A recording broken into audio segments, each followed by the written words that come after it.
So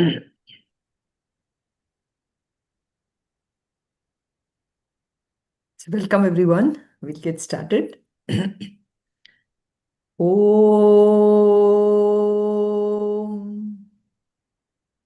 Om.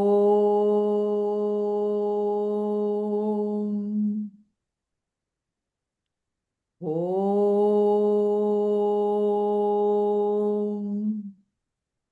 Om Sahana Vavatu Sahanau Bhunaktu Sahaviryam Karavavahai Tejasvinavadhitamastu Mavit Vishavahai.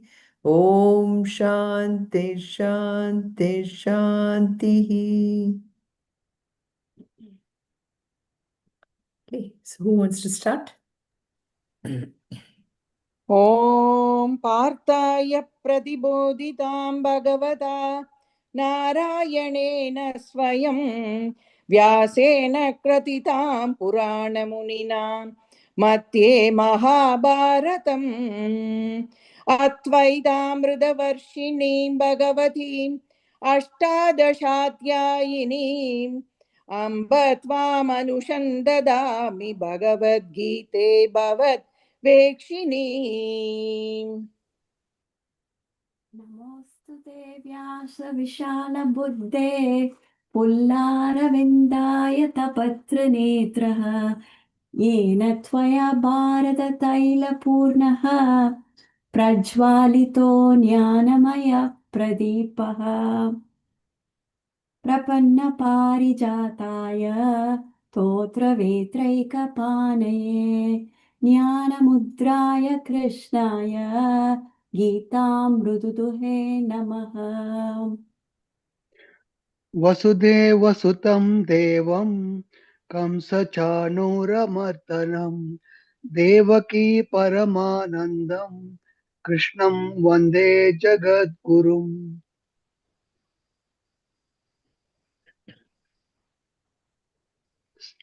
सर्वधर्मान् परित्यज्य मामेकं शरणं व्रज अहं त्वां सर्वपापेभ्यो मोक्षयिष्यामि मा शुचः। So Hari Om, everyone. Thank you. So any thoughts before we get into today is going to be a little packed session. We're going to get a little more deeper into some of the thoughts and we'll see how much we can go even deeper. So wanted to check. So this is how we were discussing before, and I keep bringing this up more and more because this is exactly why we need to sometimes take a kind of a shift in how we are leading our lives. And that is why I'm putting all these questions, because today the way we lead our lives is we think that every day or every so often I need something to boost my life, you know. And why are we boosting our life? Because we think by doing some of these actions is how I can be happy. But we forget a lot of things that as we grow older also, our physical body is not exactly where it was maybe 40 years ago or something. And need to start thinking about something else that is going to make me happy.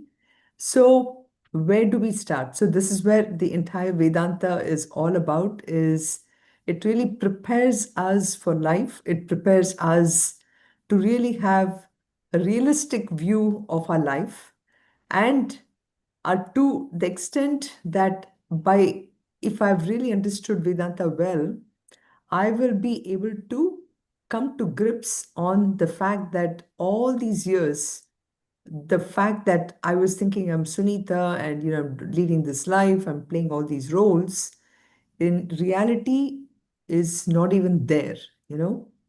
I am something else. All along, I have mistaken myself that I am Sunitha. I get very attached to the name, I get attached to the roles.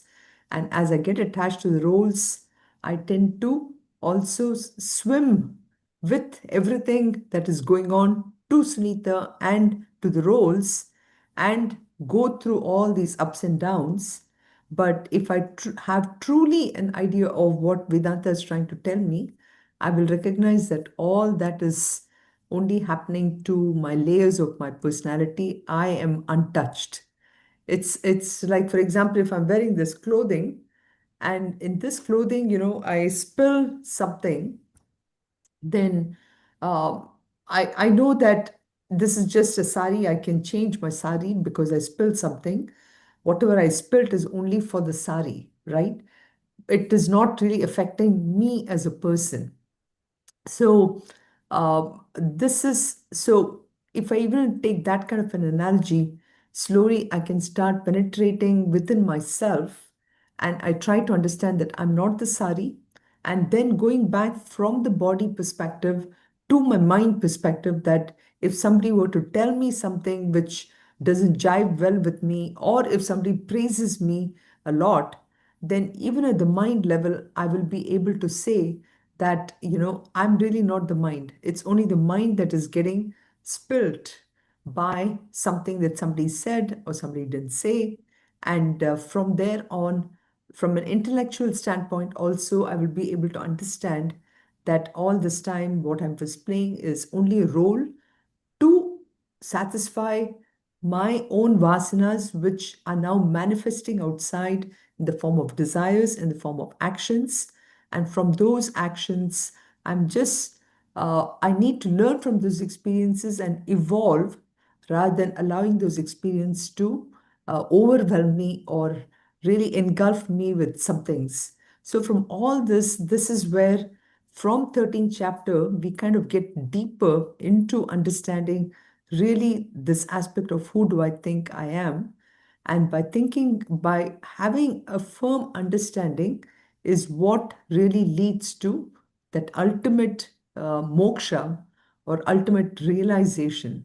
So when we say realization, it is not some big state or anything. It is a state where I have complete understanding or grip on the true essence of who I am.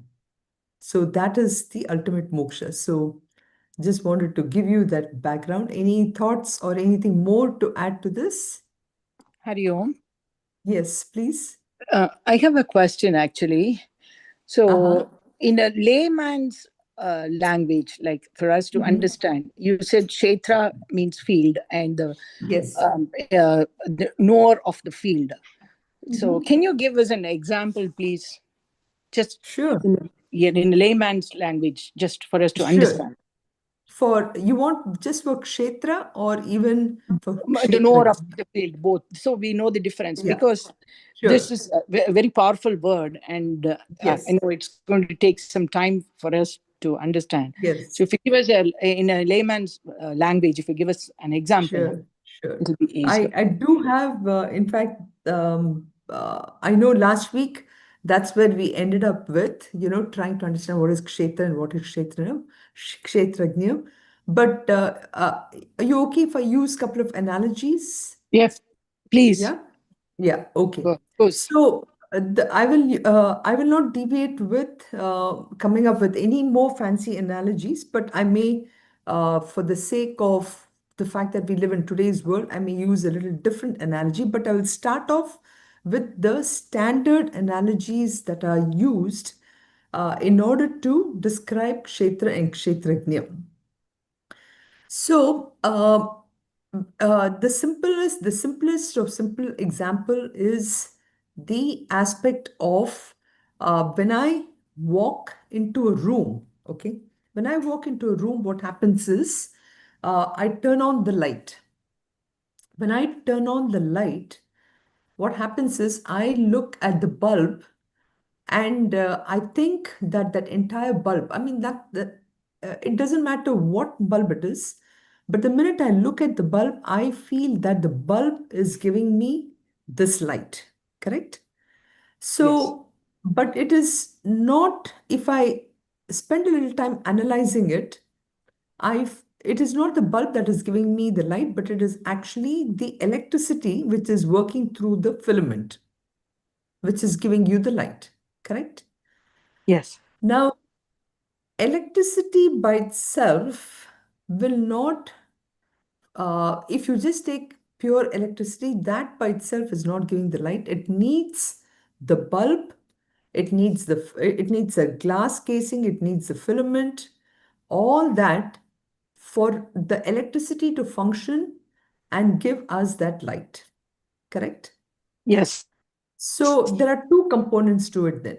There is electricity and there is this entire casing of the bulb, which both together is giving the light. So this, in its very simple analogy, is you can look at it as that entire casing, the entire bulb. And this is where, today, for example, this is very powerful because today we spend a lot of time in changing bulbs. Okay. When I say changing bulbs, is we are changing bulbs based on our desires. For example, sometimes a small bulb was enough for me. Actually, this analogy can be taken in so many different ways, but maybe when I was young, I was given a small room, I used a small bulb, and that was enough for me for electricity. As I grew up, I went to a bigger room. Now I needed two or three bulbs, or that same bulb was a bigger in size. Then when I had a bigger house, I started really looking at all kinds of fancy bulbs, to give me that electricity. So what was changing in all this? Based on your comfort level, you want something really fancy or Correct. something. Right. Yeah. That is, you're right. Comfort level, you could look at it that way. But We looking are at the bulb changing only the itself, bulb, but not the electricity. Electricity remains. exactly, exactly. Electricity is still the same. The only thing you're changing is the bulb. Yes. You're changing the size of the bulb, the color of the bulb, all kinds of things about the bulb. So, what are we doing in life?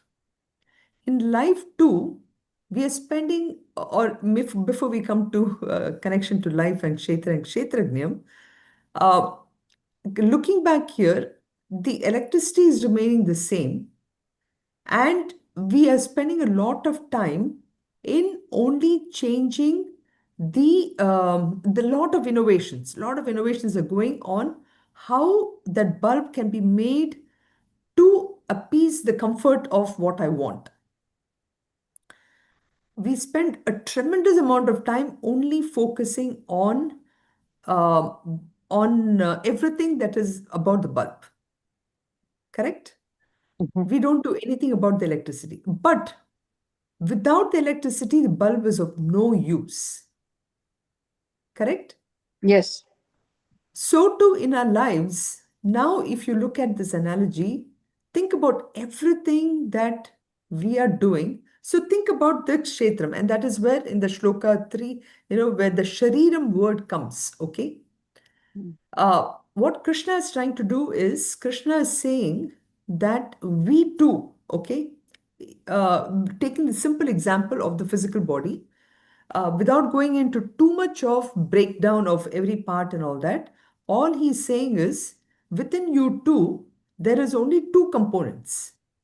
Just like you have the electricity and the casing of the bulb, you have within yourself also what is called as, and I'm just going directly into it, there is something called consciousness, and then there is this body. Okay. Mm. So, me too, I have consciousness and I have this physical body. Just like we have in electricity in a bulb, we have electricity and the bulb. Okay.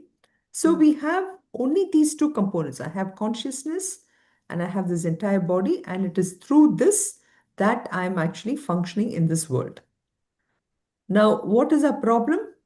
I mistake myself to be the physical body. I mistake myself to be the mind and the intellect. Okay? I Mm. do not even think of myself as a consciousness. Just like in the bulb, I put a lot of attention in buying different bulbs, different sizes. Um, I do not think about the electricity at all because my mind is so focused only on really buying various bulbs for my comfort. As my comfort changes, as my lifestyle changes, as my whole relationship changes, I make all these things different, right? Mhm. So, kshetra, coming back to, so now if you're able to use that analogy of the bulb and the electricity and connect it to my physical body and consciousness, okay, now, of course, I can go much more depth or go in detail about all this, but to get to your point, kshetram is my physical body. Kshetrajna is the consciousness principle. Okay. Okay? Can I ask a question? Yeah, sure, sure. So we can change different kind of bulbs, you said. We can have Yes, smaller, bigger, whatever. The electricity is the same. Okay. Same way, yes, when we compare to our life, our self may be whatever it is. Why should we worry about consciousness? As long as the consciousness is there, we can be whatever we want to, right? yes, yes. Yeah, so your question is, why am I worrying about the fact that, after all, it's consciousness, it's there and it will be there, helping me to power this body. So why am I bothered about it? Correct. Okay. I will turn the question around and ask you, why are you bothered about your physical body? What is happening today by bothering yourself about your physical body and everything connected to it? Do you see a problem? If you don't see a problem, okay, so there are two or three types of people. There's one type of people who are not bothered about this question at all, and who are really not bothered about the physical body in the sense, okay, yeah, I'm having great time, I'm enjoying myself, why should I question about this consciousness? After all, it is there. That is one type of people. There is Exactly. another type, there is a second type of people who are going to say, you know what, I mean, I'm doing this again and again and again. I'm not getting the result. There must be something I need to do about it. I need to reflect upon, why is it I'm not getting this result? Or why am I sometimes very happy, sometimes this one? And I'm doing everything correct, but yet I'm going through it. So that will be the second level of people. Okay, in terms of the maturity, I'm saying maturity. Then See, there's probably a third level of, yeah, go ahead. unless we are exposed to this kind of studies or whatever, we live our life. We won't worry about consciousness. We just live, we go as a routine, we just keep doing whatever we are doing. So that urge comes only when we are exposed to all this kind of Vedanta. Otherwise, where does the urge comes from? Correct, correct. And that is what we say is really the grace of God, the punyas that I've done in my past, which is allowing me to come to this knowledge. And there may be many people who may come across the knowledge also. Like we see, right? Suppose in a temple you have a discourse going on Bhagavad Gita or something. How many people really sit, they see, Bhagavad Gita, that's great, I'll come back later, I have so many other things to do, you know.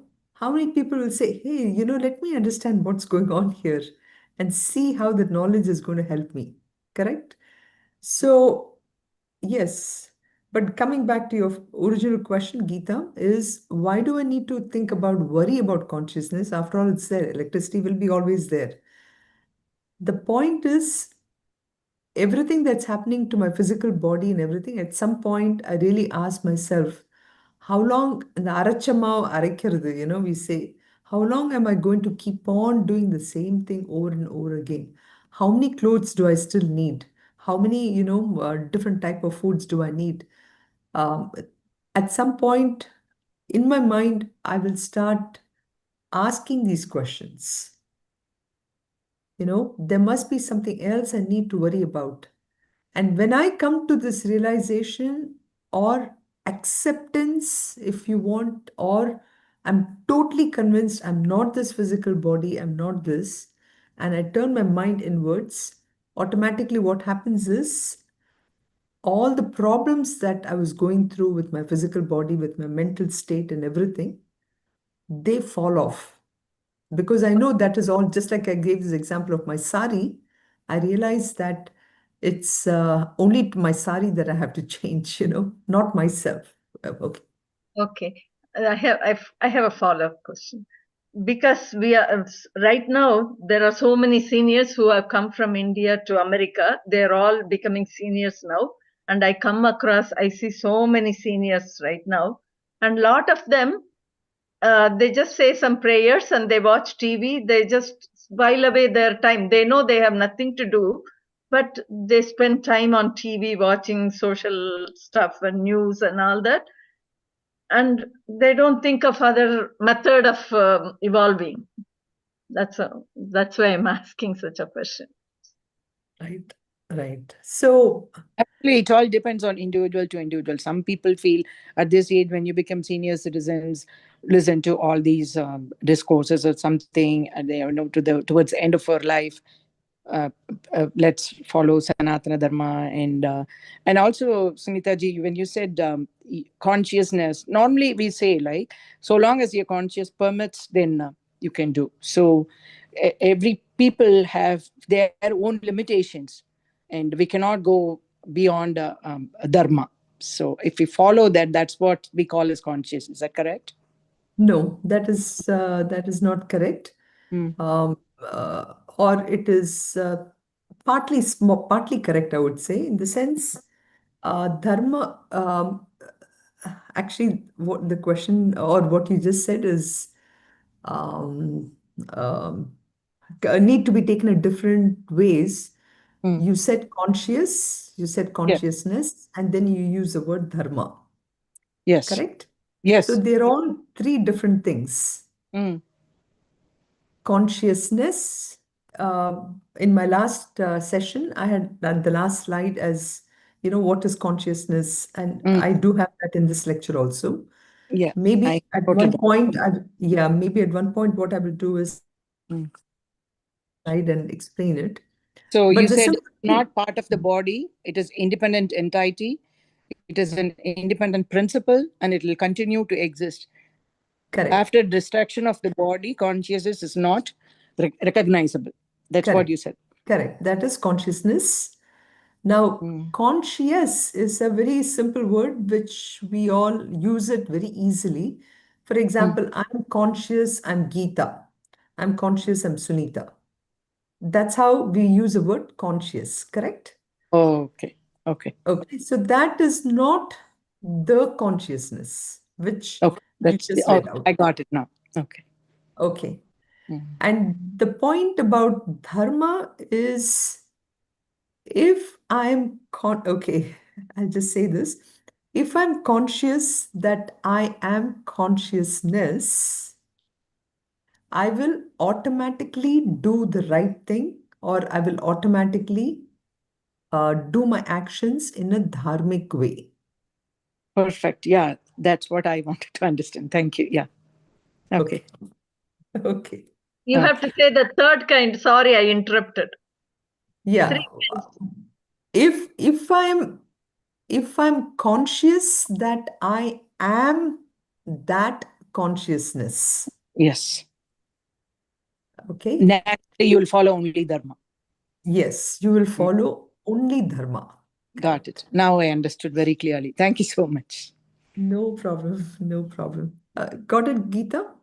Yeah, is that the third one? You were saying 1, 2, 3 kinds of people. The people, yes, the ultimate people are the people who are, again, it's a shift what they do, right? In their identity. For example, the last question, who do I think I am? For those people who think that they are that physical body, correct? Then they will live only at the level of the physical body. They will do everything to pamper the physical body. Okay. And at that point, the actions may be dharmic, may be adharmic also. Okay. That doesn't mean that's always adharmic. Okay. But the person who is at the highest level there are so many words that have been used in the whole Bhagavad Gita, Tatvidaha, then so many different words. Munihi, many. So the highest level is where that person who is conscious about the fact that his identity is not the physical body, mind and intellect, but it is that consciousness, then that is the highest level in the level of maturity. Arvam, Yes, Anand? yeah. Can we compare these three kinds of people with the qualities like sattva, rajas, tamas? Is that one way of saying? Yes, yes, we can. We can. In the Sattva Rajas Tamas also, we have to be careful on how we define Sattva Rajas Tamas. If we define Sattva Rajas Tamas in terms of the qualities, okay, Right. then yes. So, for example, tamasic people will actually, tamasic people are the people who mistake it totally, mistake that everything else, everything in this body is nothing but the physical body. Rajasic people will at least have some idea that there is something that is powering them, but Sattvic people probably are, and in the light of what we're discussing here with Sattva Rajas Tamas. Okay, Right. so Thanks. yeah. Okay, so let's move on. So we are in the chapter 13, and I'm starting off with this fact that, we talked about this Tattvam Asi. This Tattvam Asi, as much as it is the, we're using that with the six chapters part of it, but in here it is very important because, and this is what I meant by, okay. So, we say Tattvam Asi, we say Tvam is me, correct? Referring to individual. Tat is that Ishvara. And we are saying that that or how would I say? Tvam, you are that, correct? You are that Ishvara. That's how we are saying it. Now, when we look at this, of course, this question comes, is this Tattvamasi. So when we first hear this kind of statement saying that you're the same as Ishvara, we are like, how can that be? It's illogical. It's just not possible.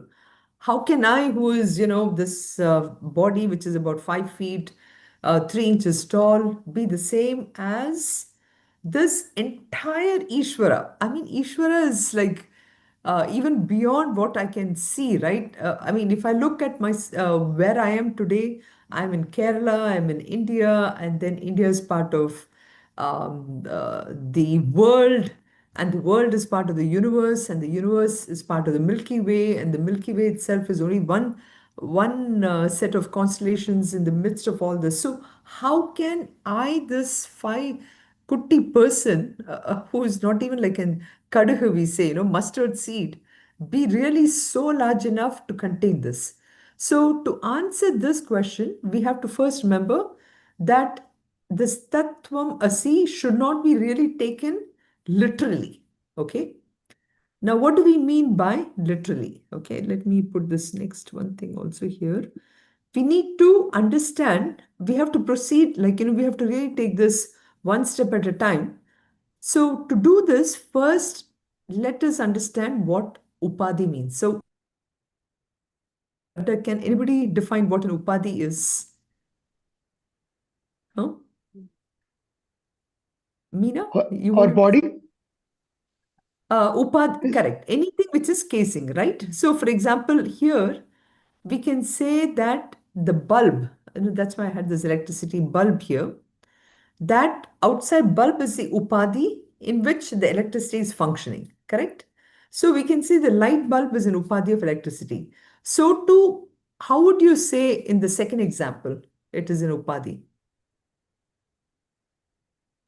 What is that? Is that a ring? It's a gold, yeah. It's a gold ornament, actually. A part of ornament is upadhi. of gold. Ornament is upadhi. Yes, ornament is an upadhi of gold. Exactly. Now, the reason I put these two examples side by side is I wanted you to look at the same upadhi a little differently. In the sense, in the bulb, you had that whole bulb casing is upadhi, correct? But in the second example, the gold itself in the form of something is an upadhi, correct? So the reason for doing this is to show how that upadhi is actually, we can call this as something that limits or is conditioning a certain thing. For example, gold is, is such a metal, it can be everywhere, it can be made in so many things. But in this particular ring or whatever, we are limiting the gold to be only a ring, correct? Now, in the third example, if you look at it, it is a wave. Okay, we have a wave there and we have that ocean. Now, what is a wave? Wave is nothing but water, which is in the form of the wave. By calling it as a wave, I'm limiting that, that water to a wave. But can I mentally, in my mind, take the word wave out and just call it as water? Can I, in my mind, take that ring part of it out and say it is gold? Yes, Okay, we yes. can. We can. But do we do that? We don't. Because our mind is so conditioned. In our mind, we are always looking at the world by conditioning it by the different names. Now, one may say, of course, I have to do that. How can I just walk into the store and into a jewelry store and say that, give me gold? The salesman is not going to understand that because he really wants to sell you the gold in the form of an ornament, you know. But the point is, as I start maturing in my own understanding, I need to slowly and slowly, the same life with what I'm dealing with, I need to look at it a little differently. And that is what the Statvam Asi principle, which I'm coming here about. The idea is all this time, I have been limiting myself to be only Sunitha. Okay. But I need to start looking at myself not as Sunitha, but as that consciousness principle which is there within myself. And when I start looking at myself as a consciousness principle, then I recognize that in this world, everywhere, there's only that consciousness principle. So we Okay? can say, instead of saying Sunita, we can say your consciousness. Correct. Or I'm Suvarna conscious. is consciousness. Everybody is conscious. Right. Everybody is consciousness. That is why. So, Tvam, which was Sunita, and Tat, which I thought is the entire world, now I change it to Tvam, which is that consciousness, which is me, is the same consciousness everywhere. Okay? So mentally, I have to remove the word wave and then I get water. So mentally, I remove the word bulb and I get electricity. Mentally, I remove the word ornament and I get gold.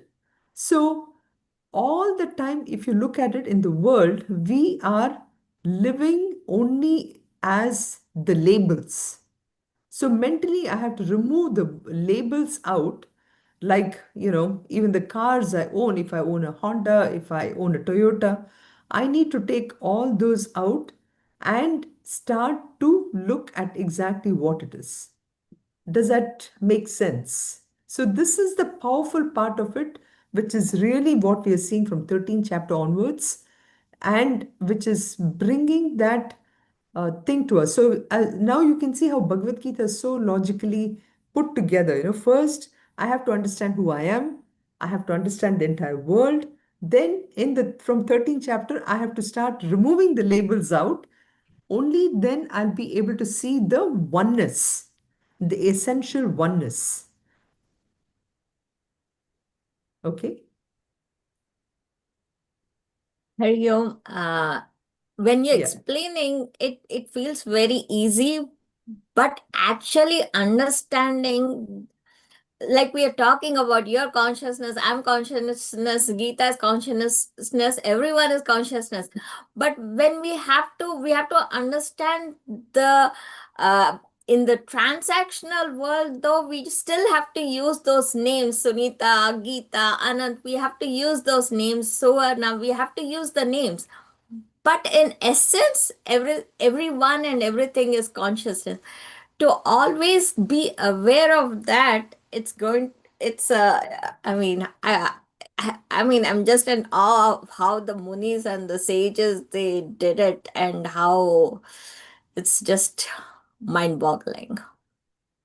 exactly. And that is what that is, of course, it's coming up in our shlokas, and that is what we call as jnanam, or knowledge. What is knowledge? Knowledge is that understanding we come to, which the munis have come to realize that I am that consciousness. I am not this Sunita. You know, of course, I have to use the word Sunita for transaction. I have an Aadhaar card. In India, we have Aadhaar card. You have your passports and your driving license. Because if the police catches you, I cannot tell him I'm consciousness. If you this, I can't. I have to pay the price for the identity I've taken for all that. But I have to constantly remind myself. And this is where I think I've told this before too. This we have Eknath Ishwaran, who has come up with this 8-point meditation. He would say, uh, in and through everything I do, I have to keep reminding myself, I'm that consciousness, I'm that conscious. Whenever I'm not acting in the world, if I have a 1 minute just to sit and meditate, if I can just have a japa and say, Aham Brahmasmi, Aham Brahmasmi, Aham Brahmasmi, Aham Sunita Nasti. I'm not, I don't know what. I'm not Sunita. I'm not Sunita. I'm Brahman. So the minute, uh, sometimes it might be easy for me to say I'm not Sunita, but the mind will say, then who are you? I'm Brahman. So the both of them need to go together. I'm not Sunita, I'm Brahman. I'm not Sunita, I'm Brahman. We Yeah. can easily say, but we should feel that, right? It should come to our mind. It I will can come say I'm not only. Gita, I'm not Gita, but then, it has to occur that I'm not Gita. Correct. No, but the point is, that can come only when I take some time off every day to understand this concept. Like right now, as Suvarna was saying, Suvarna's, it's very easy to understand, right? Whatever we talked about, is there any doubt at all? No. No doubts. Now, why am I not living that? Exactly. That's what I'm asking. No, because the lure of the world, the magic of the world, the Maya of the world is so powerful, it just pulls me down, you know? So I need to really understand that I'm living in this world of Maya. I don't allow Maya to really make any thing on me. So in fact, I'm glad we are spending time here. We are really not, it does, I mean, if it seems to you that, oh, we are not moving ahead, we are stuck here, it is not. This is if we understand these concepts, the very first 10 shlokas is very, very easy, you know.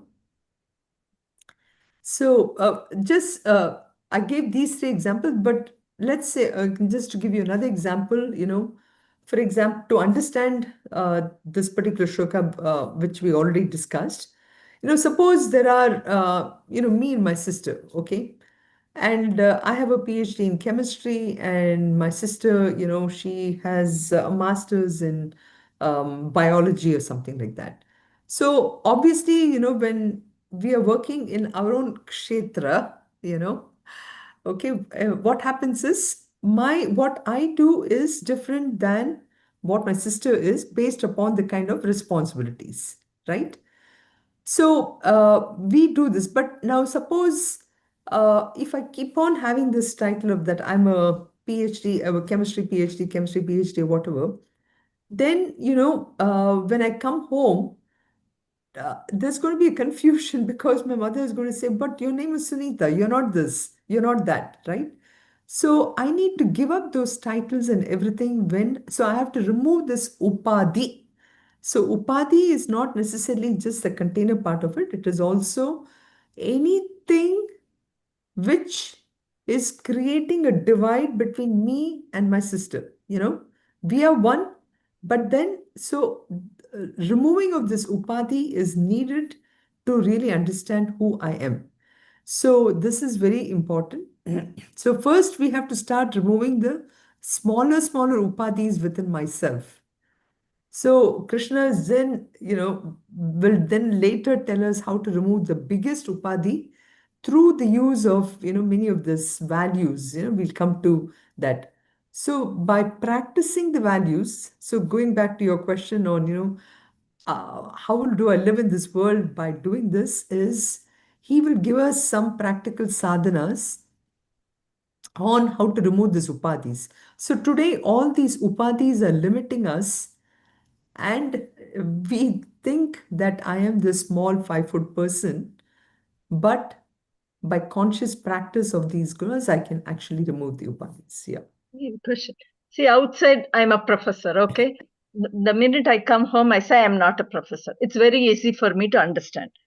And at the same time, when I come home, I think, oh, I'm mom, or I'm wife. Something, it is replaced with something else. Right. So you're saying we should not have any of those titles. Everything has to be removed. You should act as if you're just nothing. Like, No, it's, like for example, this wave in the ocean, if it constantly is reminded that it is the water, mm, and I know that I'm taking birth and I'm going to immediately die too. I mean, you see, it's so beautiful when you're standing in the beach, you see the wave, which is so small, it's coming, it becomes big, big, big, big, and then it just flattens and it's nothing but water. So too, in my mind, I have to constantly think I am that consciousness, I'm playing these roles. And the only when I get hurt or when somebody praises that I really know how attached I am to that role, right? So if I So, constantly keep practicing this consciousness principle, I'll be able to know that anything and everything that's happening to me is only happening to the physical body. Hari Om. So, So the yeah, answer to the fifth question that you put in the slide, who am I, right? That was the fifth yes, question. So the correct. answer to that is I am nothing. Is that right? Ah, yeah, That's so what this is that's how our mind should be actually. correct, correct. Okay. Okay. Yes. So for the sake of transaction, I can say I'm nothing, but just a cautionary note here is that Buddhists are in Buddhism, they would say that I'm nothing. Mm, Okay. But in Hinduism, we don't say we are nothing. We mm. are something. We are that Satchit Ananda. Okay. Because something cannot come out of nothing, Mm, right? Even if it's an mm, illusion, even okay. where this is where Advaita Vedanta will say that this world is an illusion. But even for an illusion to occur, there has to be a substratum on which the illusion is happening. The simple examples that we give is, the mirage and water, or when you're driving on a hot in July in summer in Michigan, for example, if you're driving on M14 or something, and we literally see that, you're Mm, driving and you see some water puddle on the road. You go close by, it is not there, but the puddle itself is there mainly because the road is there. So mm, that is why in Hinduism, we believe that yes, there is a substratum on which the illusion is. So there is always something. But for the transaction purposes, Meena, I agree with you. We mm, can, if we consciously keep on telling ourselves, I'm nothing, I'm nothing, I'm nothing, mm. uh, that can bring about the transformation also. Okay. Okay. Thank you. that's what Mm. Sunya meditation people do that. Correct. That's what Shunya meditation people do that. Yes, that is correct.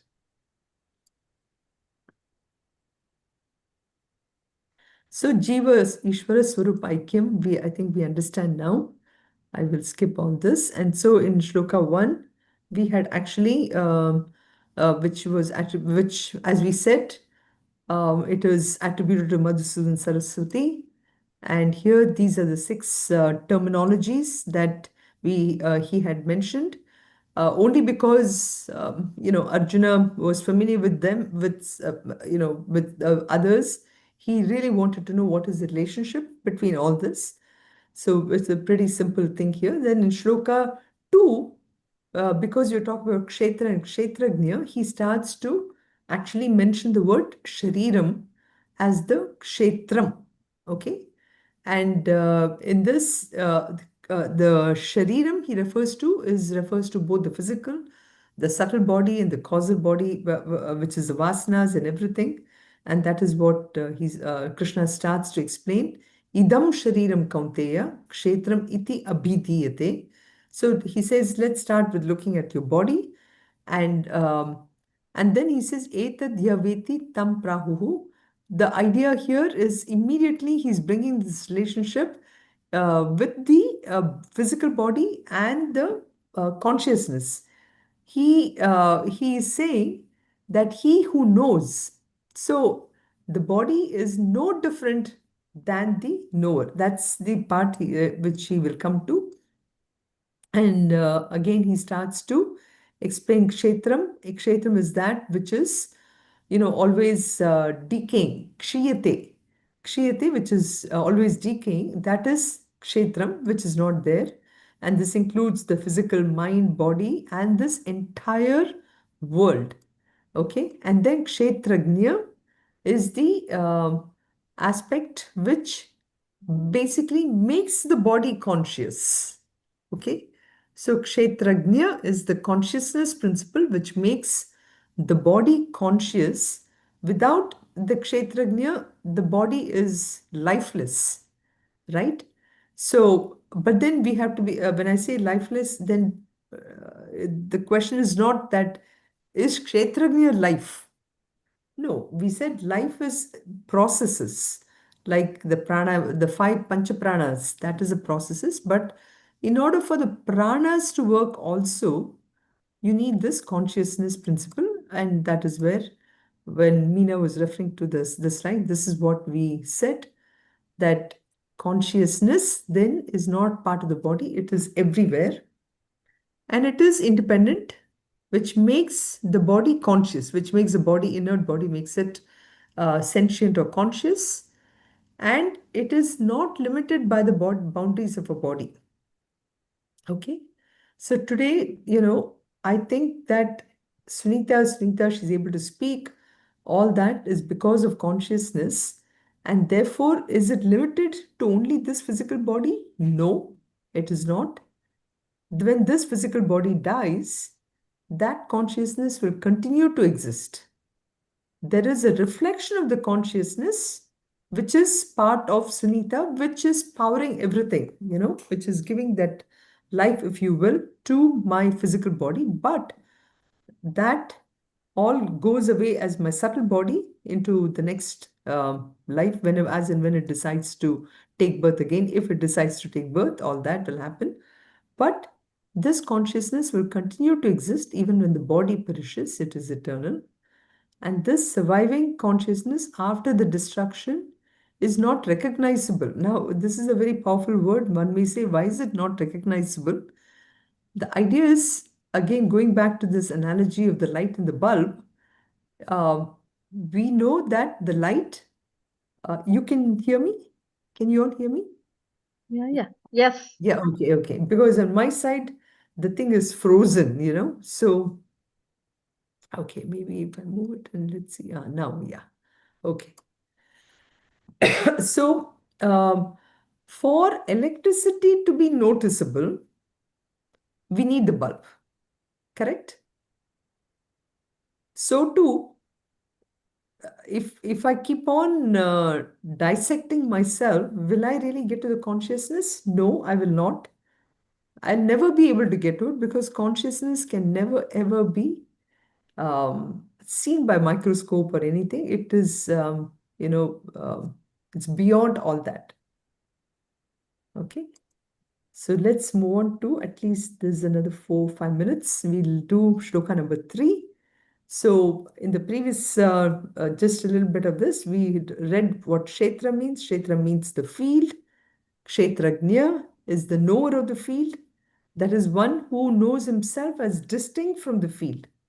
So uh, in the coming shloka, you will see Krishna uses his terms to indicate the oneness of the whole thing.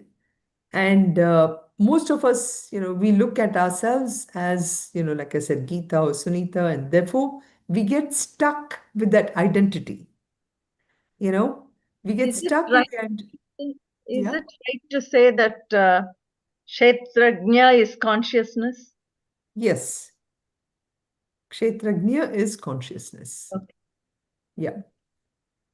So from here on, we will really understand that we are the Kshetrajna. We are that essential essence which is different from our kshetram or the physical body. So that part of it we'll see in this one. So kshetrajna cha api mam vidhi sarva kshetreshu bharata kshetra kshetrajna yor jnanam yatta jnanam matam mama. Okay. So he says, know me. Krishna is saying, now, know me as a knower of the field in all fields. Because now the question may come, okay, uh, is my consciousness, the consciousness which is lighting up me, is it different than the consciousness which is lighting up Gita, for example? So in that, he's saying here, Kshetrajnam. So know me as the knower of the field in all fields. I am that same Kshetrajnam. And knowledge of the field and its knower is the knowledge to be known. This is my view. The yattat jnanam matam mama. So cha api, cha api is that, Lord is saying that the Kshetrajna, so you also know that, you know what, and you know what we say, right? So, and do you know what, Arjuna? I am the knower in you. I'm the real you. So Krishna is saying, all this time you were thinking, you are Arjuna, you're different, all that. But I'm telling you that I am in you. I am actually the real you, as the Atman. So the individual consciousness, we refer to it as Atman, right? So I am that Atman, and you are like, so you're the farmer, and you just happen to be one of my many farms. Okay. Um, so the knowledge of this field and its know is the subject matter of this entire thing that he's trying to say. So Arjuna, he's saying, I'm going to give you this precious knowledge that is myself. This knowledge is the one that liberates matam mama. So consider, this is, in my opinion, I feel this is really the most important knowledge. And yes, we all go to universities. There are so many people who are not just happy with one master degree, it'll be 10 masters. I think I was listening to once for me some 2 days ago, they were saying about how this one of his this person became a great monk, but before he became a monk, he actually studied in IIT Kanpur. And when he was in IIT Kanpur, he was so brilliant. He was like literally, even in the JEE exam, he was within the top 10, you know. And he had joined for BTech in mechanical or something, but he was so good that people from all other branches would come to him to study. And pretty soon he got pretty much BTech in all the fields. So all that is very good, right? But that is a little different example in the sense there are many people in the world even today, they are not happy with just one PhD. They have to get PhD, 5 PhDs, 10 PhDs.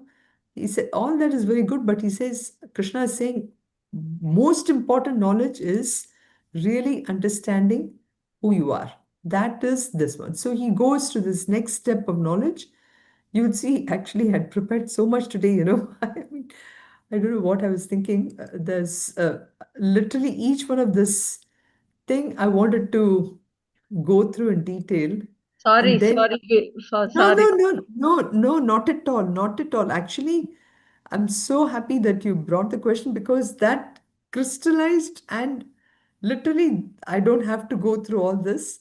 But maybe next week I will just start with this part of it here to, as a continuation, Geeta, what you asked, what Meena said, what Suvarna, all of you and Anant, uh, ultimately it is only if we can understand this much of knowledge, we don't have to really go in detail into all of them. So then we'll just go in a little bit comparing Sankhya philosophy to Advaita Vedanta, and then, about in Sankhya philosophy, the idea is that we are all individual consciousness, and here it is different. So we will do that. And then we'll compare it to science also. There's so much amount of, if you do chat GPT and ask Gemini or Copilot, ask them how it's called, they will give you thousands of papers on consciousness studies, which is being done in science today. So, but anyway, we'll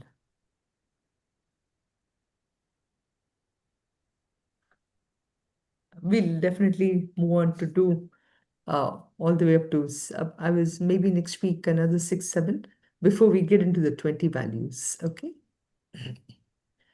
Sarve bhavantu sukhinah, sarve santu niramayah, sarve bhadrani pashyantu, ma kaschid dukkha bhag bhavet. Om shanti shanti shantihi. Om purnamadav purnamidam purnat purnamudachyate. Purnasya Purnamadaya Purnamevavashishyate. Om Shanti Shanti Shanti. Harihi Om Shri Gurubhyo Namaha. Harihi Om. You can shut off the recording. Correct. That's what I'm doing. Next week, Sunitha, Swamiji is coming to Avantika 3 days.